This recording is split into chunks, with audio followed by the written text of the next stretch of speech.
Questa serata è molto ricca, anche guardare solo i costumi dei gruppi che sono ospiti credo sia veramente un'immagine abbastanza spettacolare della nostra Sardegna, per chi non la conosce, anche perché abbiamo veramente un patrimonio unico al mondo che viene studiato tantissimo, perché siamo riusciti a conservare nel tempo delle tradizioni che invece in altri luoghi sono state perse molto velocemente. Il prossimo gruppo folk viene da Bottida, quindi un applauso per i componenti di questo gruppo e tutte le piazze dell'isola. Per fortuna insomma sono sempre presenti in queste occasioni importanti di incontro, di danza e di musica insieme.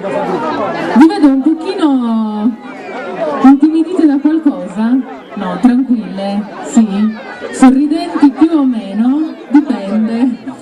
Allora, con Bottida ci dedichiamo subito due balli che sono, per iniziare abbiamo scelto, dove lo scelto? Perché non trovo? Come si... Ah, ecco, quasi per...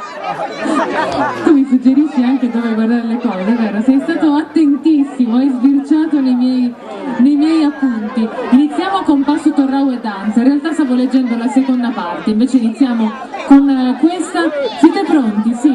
Avete visto? Vi sta assistendo anche il clima, un po' di fresco, perché con il caldo di questo periodo, come dire, oggi sareste morti, visto che siete un po' coperti come sempre. Per fortuna il tempo è invece molto più vivibile, quindi vi lascio al gruppo folk di Bottida. Un bel applauso, fatemelo sentire.